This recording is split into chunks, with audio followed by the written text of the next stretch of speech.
अस्सलामुअलैकुम वरहमतुल्लाहि वबरकातुहू। उम्मीद करता हूँ सामईन आप लोग बिल्कुल ठीक ठाक होंगे।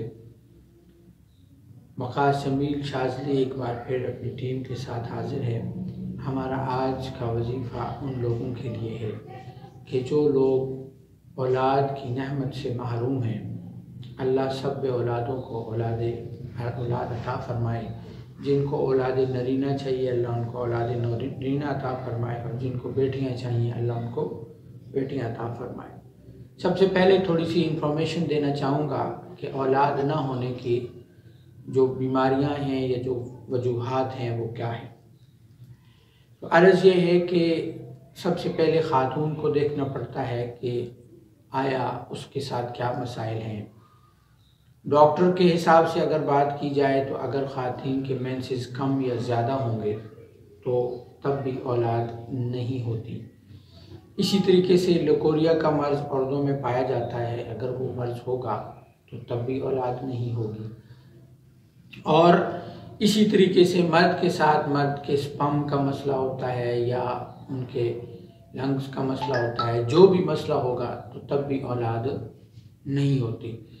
अब जब ये चीज़ें ठीक हों, डॉक्टरी लिहाज से भी डॉक्टर कहे दोनों में कोई मसला नहीं है, टेस्ट क्लियर है, इसी तरह फिर उसके बाद जादू जिन्नात जो होते हैं उनके ऊपर भी बंदिशें लगाई जाती हैं और उसकी भी कोई मसाइल नहीं। अगर इनमें से कोई भी मसला है तो सबसे पहले इन चीज़ों का इलाज किया जाएगा।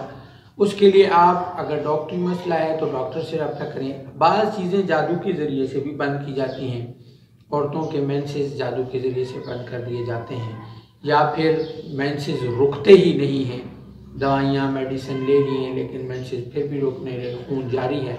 ऐसी सूरत में भी आप हमसे भी रब्ता कर सकते हैं। और अगर वो डॉक्टरी मसला है तो डॉक्टर से, हकीम से, एलोपैथिक तमाम चीज़ें, तमाम रास्ते अल्लाह के बनाए हुए हैं जिस रास्ते से अल्लाह शिफा दे दे। इसी तरीके से मर्दाना कमज़ोरी का मामला हो या मर्द के स्पर्म का मसला हो, बाज़ वक़्त से ये डॉक्टरी मसला होता है, हिकमत का मसला होता है, और बाज़ वक्त जब आप दवाइयाँ खा खा के थक चुके हैं तो इसका मतलब है दवाई असर नहीं कर रही, तो पीछे कोई जादू या बंदिश का मसला है। तो वो भी चेक करा लें, हमसे करा लें या किसी भी आमिल से जो सही और अक़ीदा आदमी हो, बाशर आदमी हो। आजकल चोर और दो नंबरियाँ भी बहुत हैं, तो चाहे हकीम हो चाहे आमिल हो, कोई भी उससे सही तरीके से मालूमात लेकर अपनी तशख़ीस करा लें। तशख़ीस सही होगी तो इलाज भी सही होगा। अगर ये तमाम मसाइल नहीं हैं, ठीक हैं, जादू जिन्नात बंदिश भी नहीं है और बाकी मामलात और मसाइल भी नहीं हैं, फिर भी औलाद नहीं हो रही, उसके बाद फिर ये वजीफ़ा करें। अल्लाह के हुक्म से अल्लाह करीम करम करेंगे और अल्लाह आपको औलाद अता फरमाएंगे। वजीफ़े की तरतीब ये है, इसमें अगर थोड़ा बहुत मर्दाना कमज़ोरी का मसला हो तो वो भी हल हो जाता है। तरतीब ये है कि 41 छुआरे ले लें, 41 मर्द के लिए और 41 औरत के लिए, ठीक है।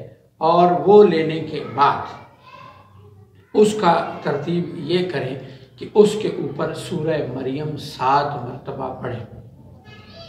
मर्द और ख़ातून खुद पढ़ें, दोनों इकट्ठे मिलके पढ़ें या दोनों में से कोई एक पढ़ें, और पढ़ने के बाद उन छुआरों पर दम कर दें। और वो छुआरे रोज़ाना एक ख़ातून खा ले और एक मर्द खा ले।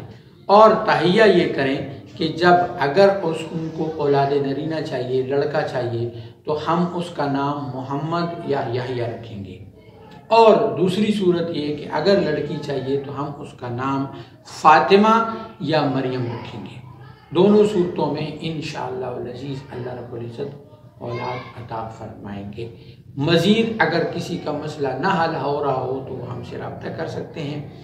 हमारे चैनल को सब्सक्राइब करना ना भूलें और ऐसी चीज़ों को आगे भी शेयर करें, हो सकता है आपकी वजह से किसी का मसला हल हो जाए। इसके अलावा हमारे चैनल पर हर जुम्मे को ज़िक्र कराया जाता है और साथ ही साथ जो है बयान भी होता है, बयान के बाद दुआ होती है, उसमें ज़रूर शिरकत करें। हो सकता है इज्तिमाई दुआ की वजह से अल्लाह आपके मसाइल को हल फरमा दे। मुझे और मेरी पूरी टीम को, हमारे सिलसिला नक्शबंदिया शाज़लिया को और हमारे हज़रत सैयद नूर ज़मान साहब नक्शबंदी शाज़ली दामतुम बरकातुम आलिया को दुआओं में ज़रूर याद रखें क्योंकि उन्हीं की वजह से आज हम जिस मकाम पर हैं और उन्हीं की वजह से आज हम आप तक ये वज़ाइफ और ये चीज़ें पहुंचाने का ज़रिया बन रहे हैं। अल्लाह उनकी ज़िंदगियां बरकतों से भर दे। अल्लाह आप तमाम सब की मुश्किलात को भी हल फरमाए। अस्सलामु अलैकुम व रहमतुल्लाहि।